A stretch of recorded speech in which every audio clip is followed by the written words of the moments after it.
Imagine you're scrolling through your feed late at night, half awake, barely paying attention, when a thumbnail catches your eye.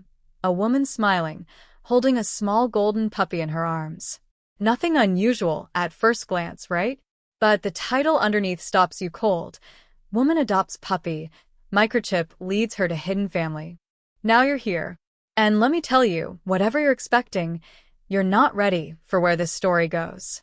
Within the next few minutes, we're diving deep into something that starts off heartwarming but spirals into a shocking revelation, one so personal, so intimate, that it could easily happen to someone you know, or even you. Stay with me, because the answer you came here looking for, the mystery behind that one sentence, you're going to get it. Not just the what happened, but the how, the why, and the twist you absolutely didn't see coming. Let me ask you something. Have you ever felt a strange connection to someone or something you just met? Like a flicker of déjà vu or a gut instinct that something is meant to be, even if you can't explain it? That's exactly how it started for Sarah Monroe, a 34-year-old graphic designer living just outside Portland, Oregon. She wasn't planning to adopt a dog. It was one of those Saturdays you don't plan, gray skies, coffee gone cold, errand half done, and yet something pulls you off your usual path. That's how she ended up wandering into a small pet adoption event outside a hardware store, drawn by the sound of barking and laughter. That's where she saw him, a small golden retriever mix with intelligent eyes, a tilted head, and a scar just under his right ear. Something about him made her stop. And in that exact moment, something in her life, something buried deep, began to stir. Now, before you think this is just another woman saves puppy changes life story, slow down. Because what Sarah didn't know, what she couldn't possibly have known, was that the dog she was about to take home already had a story. A story that connected them in a way that would unravel everything she thought she knew about her family, her past, and even her own identity. All it took was a routine scan of a microchip, a beep, a file, a name, and suddenly, Sarah found herself at the center of a decades-old secret that someone had gone to great lengths to bury. But the real kicker? It had been hiding in plain sight all along. And listen, this isn't some scripted drama. This is real. This happened. We're talking about government records, a forgotten hospital report, and a family connection that had been deliberately erased.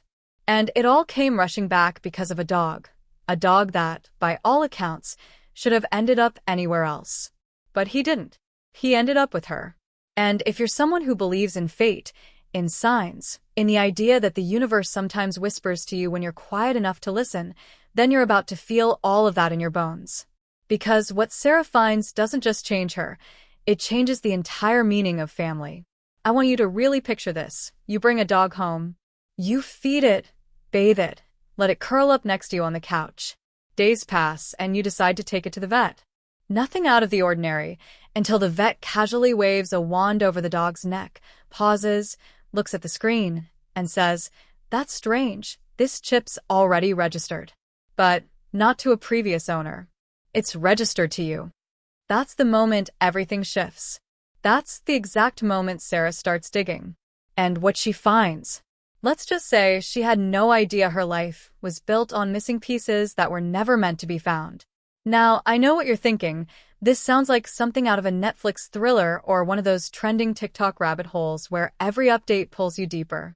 But this is the kind of story that sticks with you because it could happen. The way technology ties into identity.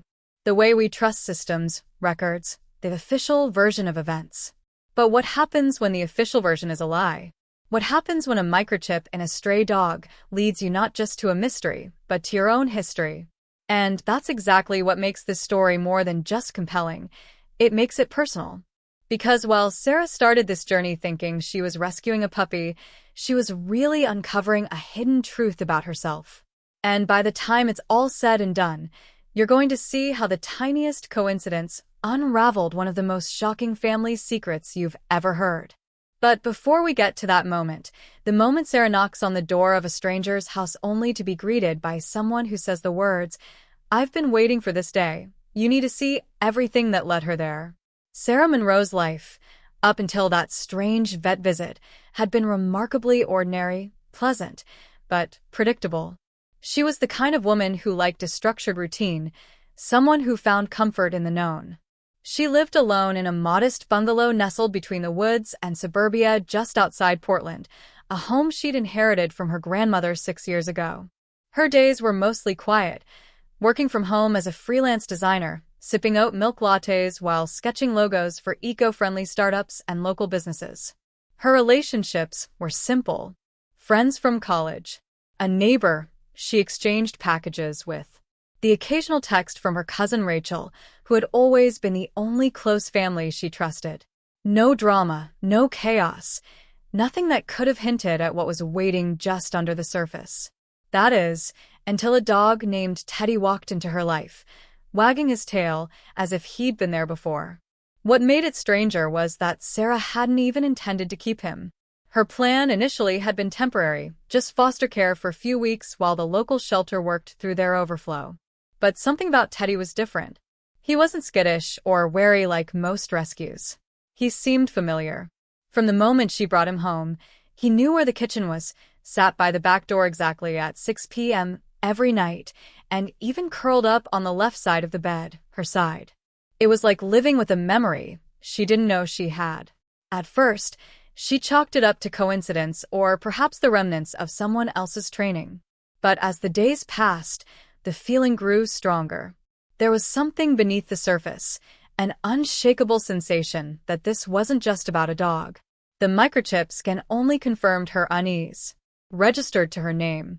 Not an old address. Not a former alias. Her. Same spelling. Same date of birth. The vet had looked twice. "You sure you didn't adopt him before and just forget?"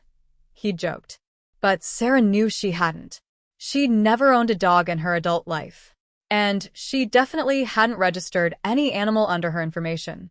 That moment, that brief, awkward silence between her and the vet as he read the data off the screen, was the first real crack in the wall of normalcy.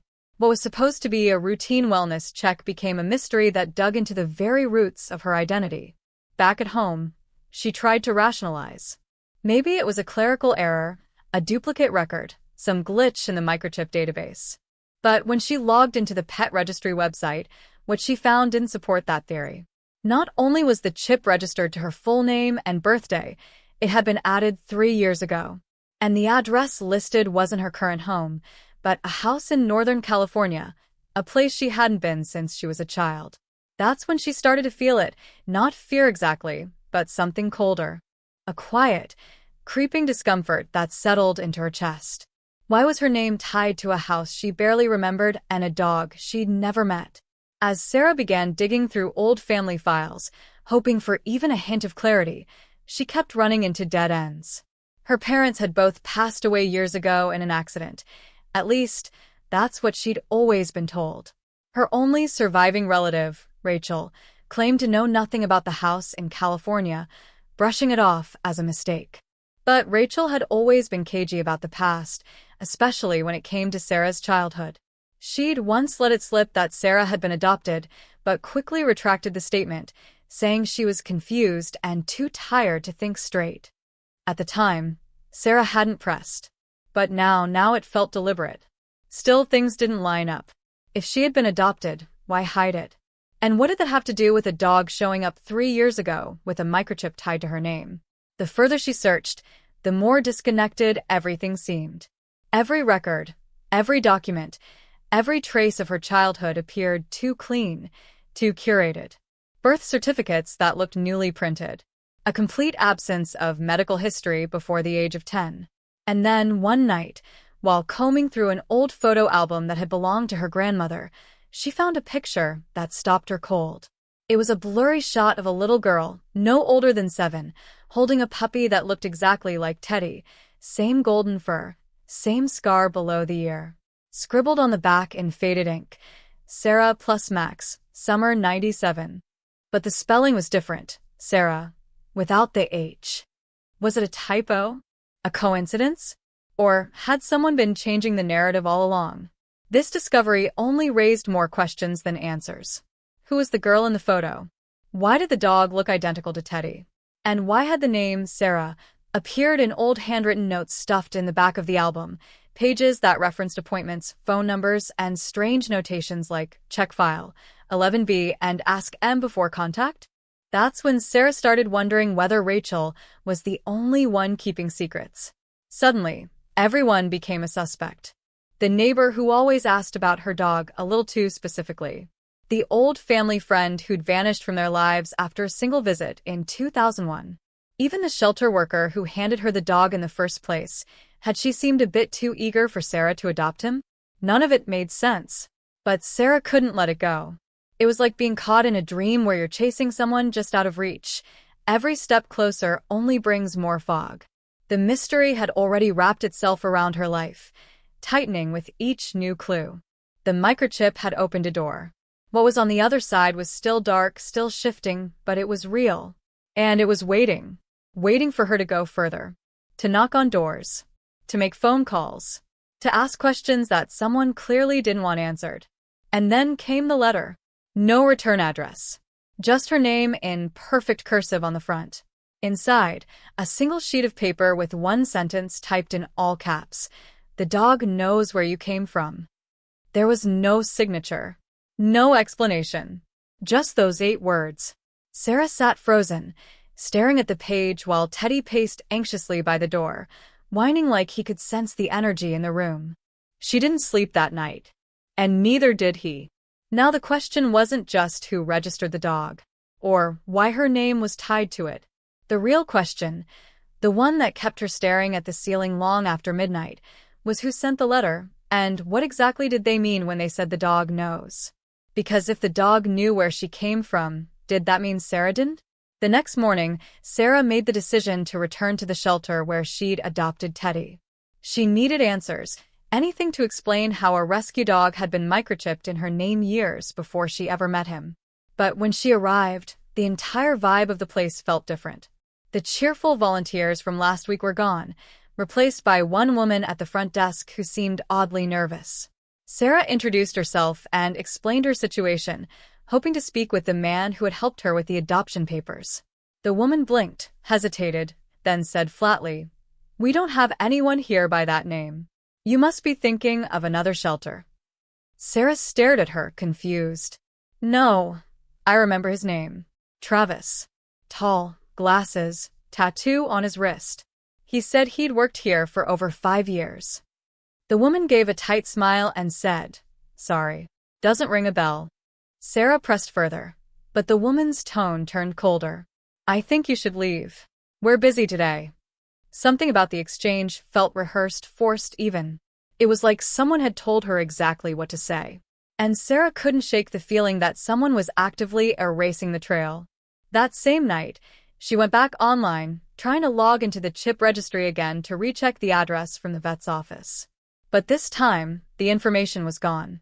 The account showed no registered animals under her name. The screen blinked back a blank page, no Teddy, no file, nothing. She tried the chip number manually. Invalid or deactivated, it said. It made no sense. She had screenshots from just days ago showing the full profile with her name and the California address. But now it was like it had never existed. Frustrated and rattled, she searched through her cloud storage, but strangely, the screenshot she was sure she saved had vanished from her gallery. Not deleted, gone. As if it had never been there to begin with. Things escalated quickly from there. 2 nights later, she found a note on her porch. No envelope, just a folded piece of paper under a rock. It said, "Stop asking questions." No signature. No context. Just those 3 words. That was the moment Sarah realized this wasn't just about a strange microchip anymore. Someone was watching her. And they were scared of what she might find. The message didn't scare her into silence. It did the opposite. It confirmed that she was getting close to something someone wanted buried. She reached out to her cousin Rachel again, this time pressing harder. But the conversation didn't go how she expected. When Sarah brought up the microchip, the shelter, and the missing records, Rachel's voice went tense. "You need to let this go, Sarah. Whatever you think you're discovering, it's not going to end well." Her tone wasn't just cautionary, it was fearful. Sarah asked her directly if there was something she'd been hiding all these years. Rachel was quiet for a long time, then said, "There are things we weren't supposed to know. Things our parents agreed to keep hidden. For your safety." And then she hung up. That sentence replayed in Sarah's mind all night. For your safety. What had happened back then that was so dangerous, so damaging, it still needed to be covered up. The next day, she tried calling Rachel again, no answer. Texts went unread. Her social media profiles were suddenly locked. It was as if Rachel had gone underground. That's when Sarah began to question whether she could trust her at all. Had Rachel really been protecting her all this time, or was she part of the cover-up? Feeling more isolated than ever, Sarah decided to drive to the address from the Microchip, the one in Northern California. She figured maybe the records had vanished online, but the physical location might hold something. The house was still there, an old colonial with cracked windows and a rusting gate. It looked abandoned. As she approached, she felt Teddy tense beside her, his ears perked up and body rigid. He barked once, sharply, then again, this time more frantic. Sarah grabbed the flashlight from her glove box and stepped out into the overgrown yard. Every creak of wood and gust of wind felt magnified in the silence. She pushed the gate open and walked toward the front door, heart pounding. It was unlocked. The house inside was dusty, stale with the smell of mold and time. But what struck her most was how intact everything was. Furniture covered in white sheets. A hallway mirror cracked down the middle. And family photos still lining the walls. She brushed dust from one of the frames and froze. It was her. Or someone who looked exactly like her, standing with a couple she didn't recognize, holding a small dog that looked just like Teddy, again. But the photo was dated 1998. Sarah would have been 7. The same age as the girl in the album at her grandmother's house. But she had no memory of ever living there. And the people, who were they? Why did they look so familiar and yet completely unknown? In the living room, she found a locked chest pushed against the wall. It had initials etched into the wood, MD, and a rusted latch. She didn't have the tools to open it, so she took photos of everything and headed back to her car, vowing to return. But as she got into the driver's seat and turned the key, the radio burst on, though she hadn't touched it. Static hissed through the speakers, followed by a brief, garbled voice, low, distorted, but unmistakable. She knows. Then it cut out. Sarah sat frozen, hands still on the keys. She looked at Teddy, who had curled into the seat but was wide awake, staring at the house. In the rearview mirror, something moved, just a flicker, behind one of the upstairs curtains. She didn't wait to see more. She drove off, her mind spinning. Who was watching her? Why were there photos of her in a place she'd never lived? And what was inside that locked chest that someone clearly didn't want her to find? But just when Sarah thought things couldn't get any stranger, her phone buzzed with a new voicemail, no caller ID. She hit play, and a familiar voice echoed through the line. "It's me. Don't go back there. You're being followed. And whatever you do, don't trust the dog." The message cut off abruptly. And with that one sentence, everything she thought she understood about her search shattered, because if she couldn't trust the only constant in this entire unraveling mystery, then what was real at all? The message haunted Sarah. Don't trust the dog. It played over and over in her mind, clashing with every instinct she had. Teddy had been her only source of comfort through this surreal unraveling, her quiet shadow in the chaos. But now, even that connection was poisoned by doubt. She replayed the voicemail 3 times, trying to identify the voice. It sounded familiar, distorted by static, but definitely someone she had known. But the panic in their tone was real, urgent, desperate.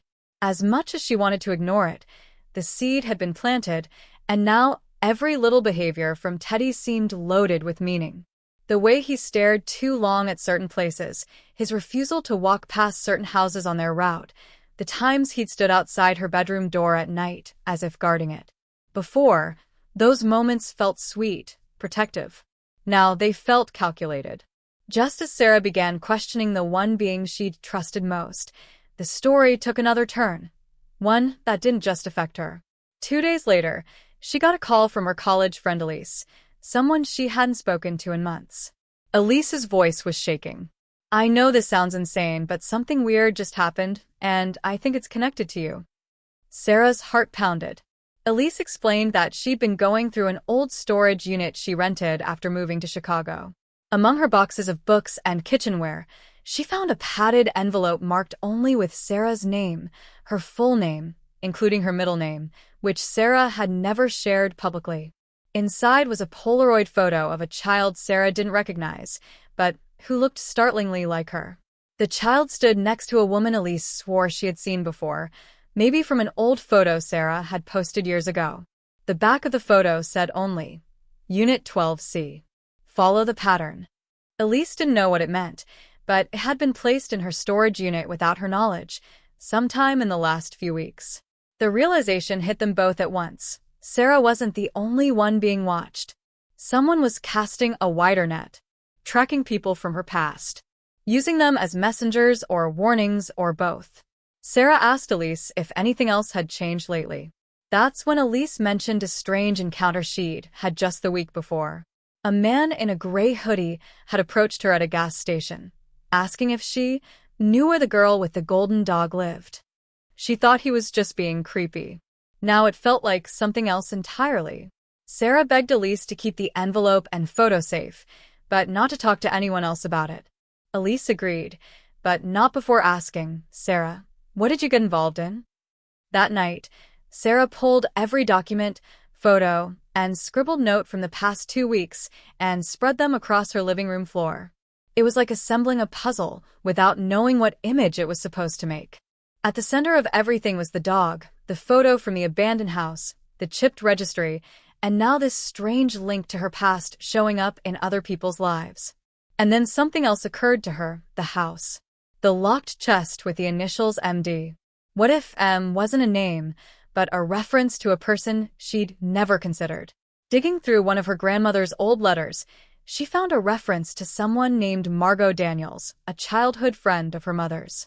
She remembered hearing that name once, years ago, when her grandmother told a half-finished story about a family that moved away under strange circumstances. Sarah searched the name online. There was no record, no obituary, no social profile, no address. Nothing, except one old article buried in a local paper from 1999 about a fire in a foster home outside Sacramento. Several children were displaced. One woman was listed as unaccounted for, Margot Daniels. The article included a blurry photo, and even in the low resolution, Sarah could swear she saw the woman from Elise's Polaroid standing behind the group of children. Now the story was shifting again. This wasn't just about her identity. It might have involved something bigger. A network. A disappearance. Maybe even a cover-up connected to a foster care system that had quietly buried certain truths. The idea that she could have been part of such a system, without knowing it, stunned her. Could her childhood memories have been altered? Replaced? Was the life she remembered just the version someone wanted her to remember? While Sarah wrestled with that possibility, something else happened that tipped the balance even further. When she checked her mailbox the next morning, she found another envelope, this one postmarked locally, but with no return address. Inside was a USB drive. Nothing else. No note, no label. Against her better judgment, she plugged it into an old laptop disconnected from the internet. There was only one file on the drive, an audio recording. It opened with static, then a series of whispered voices layered over each other. The audio was murky, unnerving. Then came a clear phrase, Project Echo must remain buried. The girl is not supposed to know. Sarah paused the audio and replayed that moment. Project Echo, the first real name, the first concrete lead that might point to whatever the secret was. But just as she started searching for any references to Project Echo, her power cut out.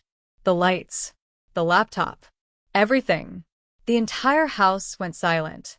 Teddy barked once, sharp, alarmed, then ran toward the back door, growling. Sarah moved quickly, heart racing, and peeked through the blinds. Across the street, a car idled with its headlights off, and just barely visible through the dark glass, she could see the faint outline of someone watching her. Sitting still, waiting. She ducked back, holding her breath. Were they monitoring her house now? Had they intercepted the USB before she could finish it? Or worse, were they the ones who sent it? Then came the final twist, one that nearly knocked her to the floor. As the lights flickered back on, her phone vibrated with a message from an unknown number. It was a screenshot, a grainy surveillance image. It showed Sarah, standing at the shelter the day she adopted Teddy. Only in this version of the photo, someone else stood in the background behind her, watching her. A man in a gray hoodie, the same one who asked Elise about the girl with the golden dog.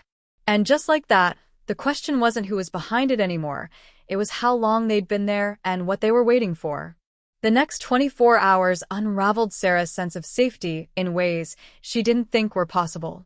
After receiving the surveillance image, she couldn't sleep. She sat in the dim glow of her kitchen with Teddy curled at her feet, ears twitching at every sound outside. Her phone stayed on the table, the screen dark but ready, as if the next message might break it all open, or bring it crashing down. Every creak in the walls, every rustle of wind against the window turned her pulse into a steady panic. She kept thinking about the man in the gray hoodie, how he wasn't just following her now, he had been part of her life without her knowing it. In the shelter. In the photo. He'd been watching her from the start. Why? What did he want? And what did she know, or used to know, that made her worth tracking this way? By morning, she decided she needed to confront someone in person. Someone she could trust, or at least someone who used to feel like family. She drove across town to Rachel's apartment, hoping to demand answers, or at the very least, confirm she was okay after going radio silent. But when she got there, the door was slightly open, and the building felt eerily quiet. Sarah stepped inside, calling Rachel's name, her voice echoing through the apartment's stillness. No response. The lights were off, blinds drawn. Rachel's purse sat on the table next to her phone. The screen cracked like it had been dropped in a hurry. The TV was frozen on a paused YouTube video, one Sarah didn't recognize. A paused frame showed a dark tunnel with static overlaid text, Unit 12C, Echo Protocol. Her chest tightened. It couldn't be a coincidence. She walked deeper into the apartment, every step heavier than the last. Then she saw it. Rachel's bedroom had been torn apart. Drawers pulled out, mattress flipped, closet emptied. But no signs of struggle. No blood. No forced entry. It looked like whoever came through was searching for something, and they had taken their time doing it. Rachel was gone. And in her place, only one thing had been left behind on her bed. A collar. A dog's collar. But not Teddy's. Sarah picked it up with shaking hands and read the inscription on the tag. Milo. Property of Echo Labs. That name again. Echo. Her stomach dropped. This was bigger than a lost childhood or a strange adoption trail. This was systemic, calculated, and layered deep enough that someone could disappear without a trace. And now it was happening to the people closest to her. Driving home, Sarah was hyper-aware of every car behind her, checking her mirrors more times than she could count. At one point, she turned suddenly into a gas station just to see if the black SUV that had been behind her would pass. It didn't. It slowed down, parked across the street. A man stepped out, leaned against the driver's side, and lit a cigarette, not once taking his eyes off her. That was the moment it really sunk in. This wasn't just surveillance anymore. It was pursuit. And if she didn't move fast, she might vanish just like Rachel did. Back at her house, she double-locked every door and window and took Teddy into the basement, the only place without street-facing windows. There, surrounded by bins of old family stuff and the faint smell of dust and cement, she tried to organize her thoughts. Teddy lay beside her, but she couldn't stop staring at him, wondering what that message had meant. Don't trust the dog. It sounded insane, and yet everything else about this had defied logic too. She opened her laptop and searched again for anything on Echo Labs, Project Echo, or Unit 12C, this time using encrypted browsers, going deep into forums, hidden networks, places where whistleblowers and conspiracy theorists usually dumped information. That's when she found a thread buried in a defunct subreddit, posted 3 years ago by a user named Eldritch Canary 23. The post was brief, but chilling. Echo Labs was shut down in 2002. Or so they said. If you're seeing dogs with ID tags from them, you're already too close. These aren't just pets. They're delivery systems. Behaviorally programmed. Memory encoded. The adoption was the handshake. The rest is data retrieval. Don't let it near the archive. Sarah read it 3 times before her breath evened out. Delivery systems? Behaviorally programmed? Was Teddy some kind of experiment, planted with her not by chance, but by design? Was she the subject of a long-forgotten protocol? Suddenly, her memories of Teddy's uncanny intelligence, his strange reactions to certain people and places, his refusal to enter specific rooms, took on a much more sinister meaning. Was he helping her or tracking her? Her hand hovered over his head, unsure whether to pet him or push him away. Teddy just looked up at her with calm, steady eyes, tail tapping once on the ground. And for the first time since she brought him home, Sarah didn't feel comforted.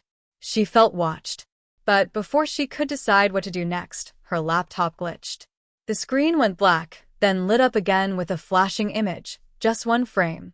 A timestamp security cam feed showing a sterile white hallway.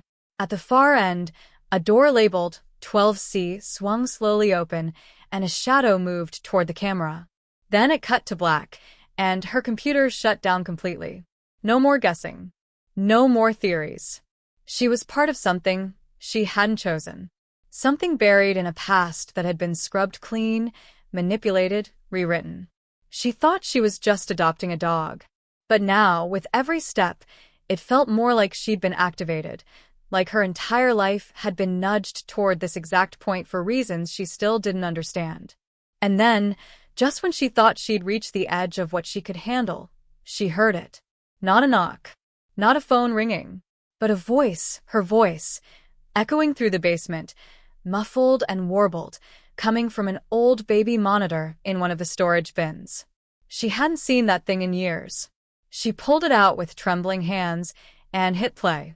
The recording began. If you're hearing this, they found me. And the dog isn't what you think it is. She froze. The voice was hers. But she had never said those words in her life.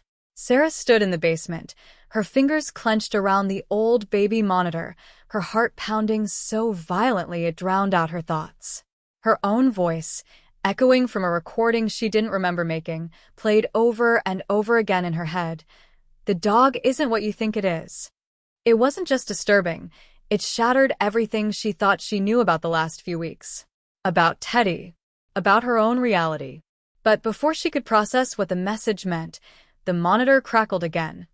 Only this time, a second voice cut in. Distorted, but unmistakably real. Protocol breach. Sequence initiated. Then silence. Cold, consuming silence. That was the moment she realized she hadn't just stumbled into someone else's conspiracy. She was at the center of it. Everything around her began to feel artificial. Teddy sat calmly at her feet, as if none of it concerned him, but Sarah backed away slowly, suddenly unsure of what the dog was capable of, or even what he was. But then the twist came, not from the dog, not from a shadowy agent or anonymous source. It came from someone she had trusted since the beginning. Her own mother. The phone rang upstairs just once, and then stopped. Moments later, a text came through. Come to the old house. Now. Don't bring the dog. It was from her mother's number. The same mother who had told her years ago that their adoption was simple, that Sarah's birth records were sealed and untraceable. The same mother who had encouraged her to get Teddy, claiming it was time she let someone in again. But now she wanted Sarah to come alone, without the one creature that had been by her side through all of this. That alone set off alarm bells. Still, Sarah had to know. She had to look her mother in the eyes and ask what she knew, what she had been hiding. The drive to the old family home, long abandoned, half-bored, and covered in ivy, felt like moving through a dream she wasn't in control of. Memories flickered in her mind of running barefoot through the yard, of picnics on the back deck, of birthday candles and lullabies. But now those memories felt planted, curated, like scenes from a show tailored to make her feel like she belonged here. When she walked up the front steps, the door opened before she could knock. Her mother stood there, aged more in the past month than the past 10 years, holding something in her hand. An old VS tape labeled Echo, Directive Alpha. Inside, the air was thick with dust and secrets. Sarah's mother led her to the kitchen without a word, inserted the tape into an old TV VCR combo, and pressed play. The footage was grainy but clear enough. A small girl, Sarah, sitting on a table in a sterile white lab, talking to a man in a lab coat. He wasn't asking her questions. He was testing her. Her memory, her reaction times, her emotional responses to simulated scenarios. The voice on the tape narrated calmly, like a training video. Subject 12C shows rapid adaptation to trauma scenarios. Memory partition successful.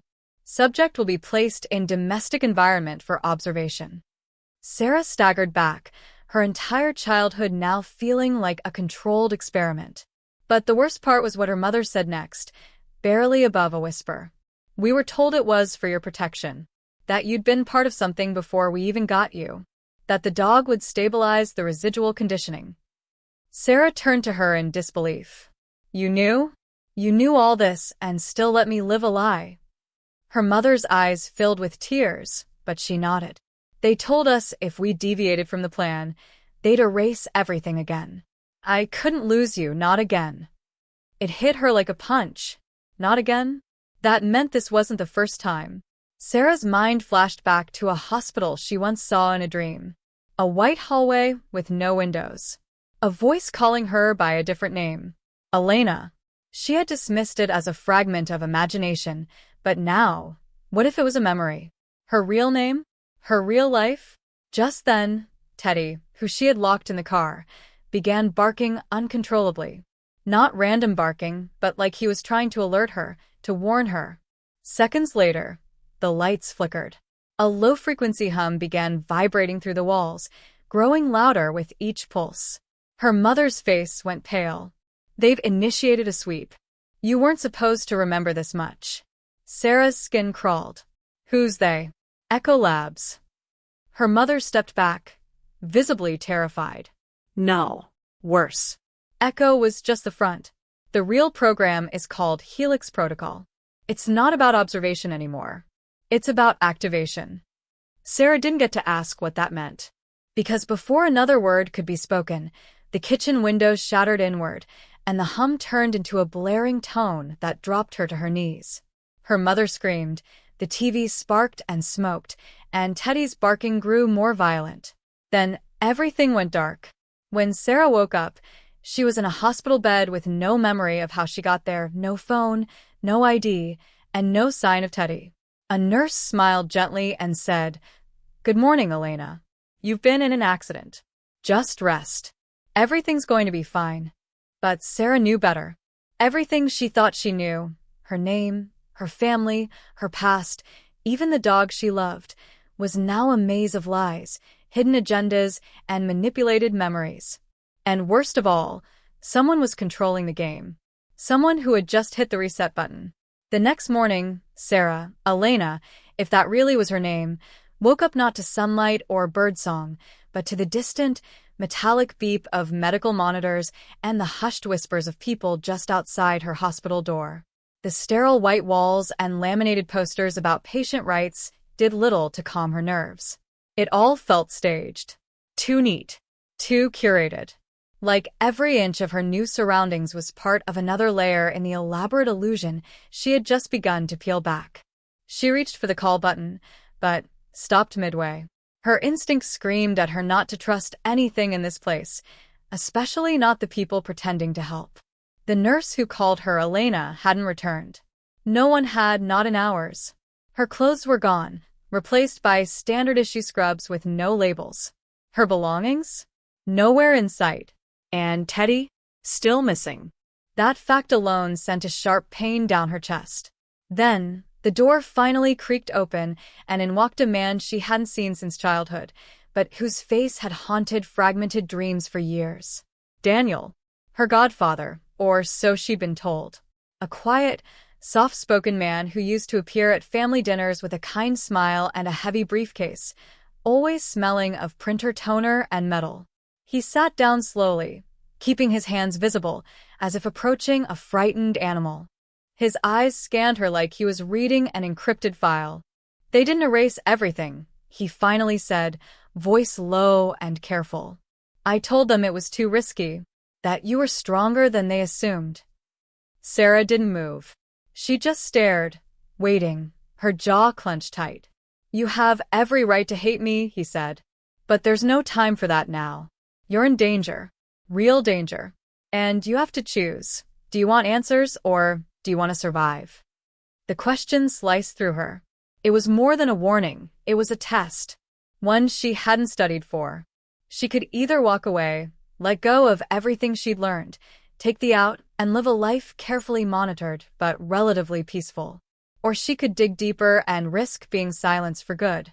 The ultimatum was crystal clear, and neither option came without a cost. Daniel handed her a small USB drive, barely the size of a thumbtack, and whispered, "This is what you need, but once you plug it in, they'll know exactly where you are. And they won't hesitate again." As he stood up to leave, Sarah's chest tightened. "You were part of it," she said, voice shaking. "You helped them do this to me." Daniel paused at the door, sighing deeply. "I helped design the memory partitions. I thought we were saving children. I didn't know the directive would shift to behavioral programming. I didn't know they'd turn you into a variable in their experiment." She wanted to scream at him, throw something, demand that he stay and explain everything, but he was already gone. The weight of what he said crushed her. She had the key in her hand, and yet it felt like a trigger. Plug it in, and she might get everything she wanted.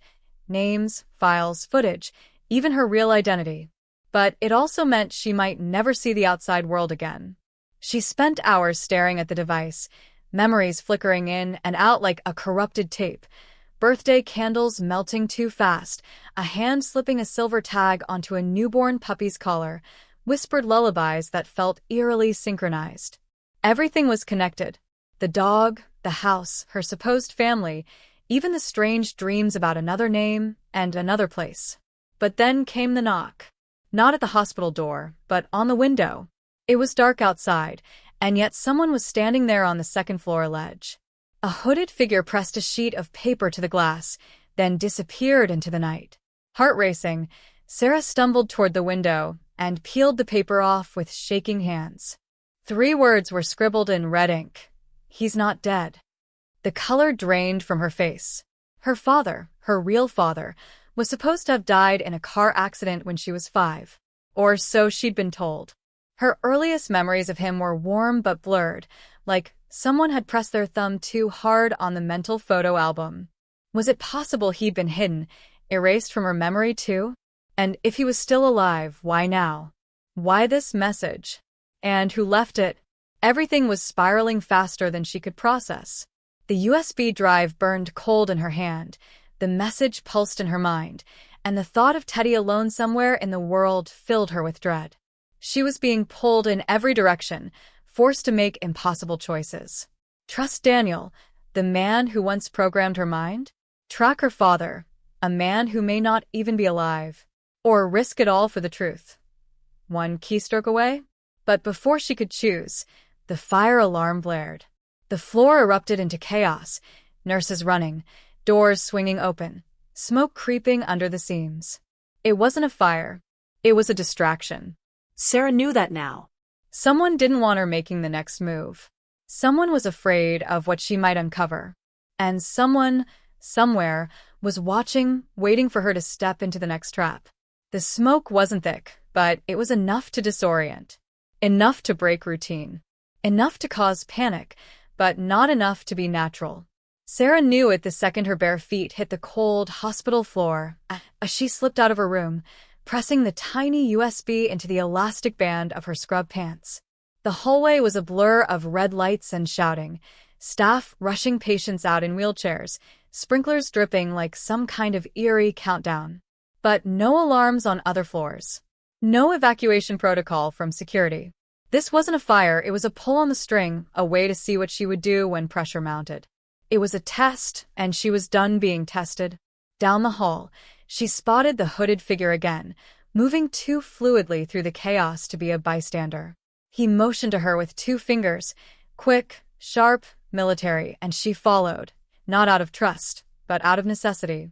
They ducked into a service stairwell, and for a moment, it felt like the world paused. The smoke was gone, the noise muffled by concrete. Then he pulled off the hood. Her brother. No, the boy she thought was her brother, years ago, before his face vanished from family albums and dinner tables. Ethan. She hadn't seen him since she was 11. Her mother said he'd gone to live with an aunt out of state, that he wasn't adjusting well. But here he was, older, harder, with a fresh scar across his jaw, and a look in his eyes that said the world hadn't been kind. I only have a minute before they track us, he whispered. You're not just part of this, Sarah. You're the center of it. The words hit harder than any blow. All this time, she'd been trying to understand what had been done to her. Now she was being told she was the reason it was all happening. Echo, Helix, the memory partitions, even Teddy, they weren't just random threads. You were the prototype. The control subject. And every family, every child placed into the program after you, they were measured against your results. He pulled a folded photo from his jacket, 12 faces, children of different races and ages, all marked with dates and project codes. These are the others. The ones who didn't forget. The ones like you. She took the photo in shaking hands, recognizing one face instantly. A classmate from high school who died in a boating accident. Only it wasn't an accident. The cause of death had been wiped clean from the online obituaries just last year. Another face she remembered from an adoption awareness commercial. Another from a trending YouTube short that recently went viral, an artist in New Mexico who painted the same forest scene in every canvas. Her stomach dropped. How many of us are there? She whispered. That we know of. Ethan's jaw tightened. 43. But that's just the first cycle. There are more now. Second and third generations. Born into it. She backed away, heart hammering against her ribs. All this time, she thought she was unearthing something personal. Something hidden deep within her own life. But this was systemic. Global. A hidden architecture of behavioral programming disguised as adoption services, pediatric trauma clinics, and therapy apps. The microchip in Teddy hadn't been a mistake. It had been a failsafe. A behavioral anchor to keep her responses aligned with the base parameters of her partitioned identity. But the moment she started asking questions, that anchor became a liability. They're coming to reset you again, Ethan said, his voice sharp. The fire alarm? That wasn't to scare you. It was to isolate you. They'll shut off access to the building, initiate memory purge protocol, and start over. He pulled a phone from his pocket and handed it to her. This has a decryption key for the USB. But once you run it, they'll track the signal within 60 seconds. You need to get out of the city before that happens. Sarah shook her head. I can't just run. There are others. And Teddy, if they still have him. Teddy was never just a dog. Ethan cut in. He was your handler. The words sliced through her, unexpected and unbearable. But he bonded too closely. That's why he was marked for disposal. Everything inside her screamed no. That couldn't be true. The dog who curled up beside her every night, who licked her tears when the nightmares came, who protected her even when she didn't realize she was in danger, wasn't just a companion. He was programmed to watch her, to control her.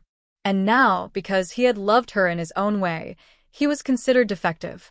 A sound echoed through the stairwell, heavy boots on metal steps. Ethan grabbed her arm. We don't have time. You either find the rest of them and burn this thing down, or you wait to be rebooted like everyone else. His words were clear, but the choice was not. Fight and risk everything, or run and lose herself forever. And just before she could answer, a voice crackled from the overhead speaker system. Subject 12C has breached containment. Execute recall protocol. Authorization Omega. Sarah had never heard her blood rush so loudly in her ears. She didn't know who she was anymore, Sarah, Elena, Subject 12C, but she knew one thing for certain. The conspiracy was no longer just her problem. It was everyone's. And the time for running had just run out.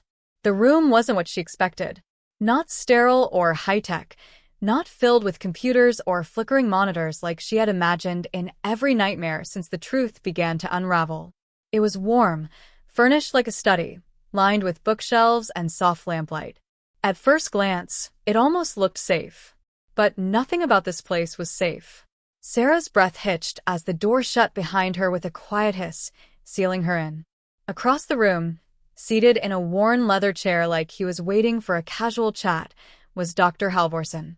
The name hadn't meant anything to her months ago. Now it was the name that showed up on her childhood vaccination card, on a consent form buried in the files from the USB drive, and, chillingly, on the adoption documents she thought had been forged. He wasn't just her doctor. He was the architect. He looked older than she remembered, if her fragmented memories could even be trusted, but the smug calm on his face hadn't changed. "Sarah," he said, as if they were old friends. "Or, would you prefer Elena now? It doesn't really matter, I suppose. You've outgrown both identities." She didn't speak. She didn't need to. Every answer she needed was now behind his eyes. He knew why the chip was in the dog, why the records were scrambled, why the others, Ethan, the classmates, the artists, the adoptees, were spread across the country under layers of false starts and digital paper trails. This room, this moment, was where it all led. And she knew, deep in her bones, that she wouldn't get another chance to ask the right questions. He gestured to the fireplace, where an old metal lockbox sat on the mantel, its sides scorched from what looked like a failed attempt to burn it. "That's what you've been chasing, isn't it?" he said softly. "The truth. Your truth. But you still don't understand what it costs. Truth without context is just trauma, Sarah. And you were never supposed to remember the context."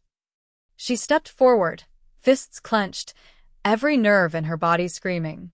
"I want to see it." Her voice cracked, but her eyes stayed locked on his. Halvorsen sighed and slowly stood, retrieving the box and setting it on the desk between them. "Everything's in there. Photos. Logs. The first behavioral trial notes. You were our benchmark. The others were trials built off your neurological blueprint. You don't remember it now, but you asked us to do this to you. You signed the consent at age 10. You volunteered to forget." The ground shifted beneath her, metaphorically and emotionally. Volunteered? That couldn't be possible. What 10-year-old would do that? What kind of twisted manipulation made a child sign away her memories? Halvorsen leaned in, voice almost gentle. "You wanted to be part of something greater. You said you were tired of being lost, that we could make you stronger, safer, unbreakable. So we wiped the fear, the trauma, the real origin. We gave you a better story, a better name. But then the dog malfunctioned. And Ethan, he failed out. He reconnected with you.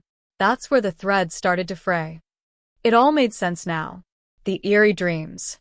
The photos that didn't match. The strangers who acted like they knew her. She hadn't stumbled into a conspiracy. She'd been the seed of it. The cornerstone. The very first child to undergo Project Echo's full cycle of psychological rebirth and implantation. Everything since had been a test of how far the mind could be pushed, erased, rebuilt. But something had gone wrong. Or maybe it had gone right, and she'd simply become too human again to ignore the fractures. Sarah opened the box slowly. Inside were records marked Level 1 Override, a weathered Polaroid of her and Ethan standing outside a brick building, smiling in a way that didn't feel fake. Next to it was a thick folder labeled with the name Case Study 001, Emotional Deviation Response, Subject 12C. Beneath that, a list of names, all crossed out, except for one, Teddy. Her hands shook as she flipped through the pages. Teddy wasn't just a handler. He was a failsafe implanted with biometric recognition, trained to monitor her pulse, her sleep cycles, and her stress response. But there it was, in Ethan's handwriting, scribbled in the margin of one page. He chose her. He protected her. He broke protocol. Halvorsen was watching her. "Do you understand now? You think this ends with me, but you've already spread the virus. Every file you copied, every contact you made, they've all been monitored. You think you've uncovered something, but in doing so, you've activated Stage 2. She froze. Stage 2. He smiled like a magician, pulling the final card from his sleeve.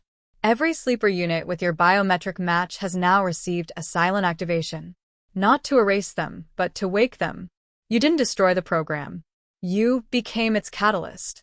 The room seemed to tilt. She thought she was dismantling a machine. But she had become the spark. Not the end of the experiment, but the beginning of a new one. Then a low vibration buzzed from her jacket, her phone. A message lit up the screen from an unknown number with one chilling sentence. "Do you remember me now?" Attached was a blurry photo. A girl. The same girl from her dreams. The one who cried behind the mirror. And in that second, she realized it wasn't a dream. It was a memory. One that had never belonged to her, until now. The days that followed moved like slow echoes in Sarah's mind, each one peeling away a layer of numbness she hadn't realized was wrapped around her. She didn't run and she didn't hide. She stayed exactly where she was, on her porch, in the same quiet town she once believed held no secrets, watching the world move on as though it hadn't just shifted under her feet. The files from the lockbox were now safely tucked inside a safety deposit box in a state she'd never visit again. What mattered wasn't sharing them, not anymore.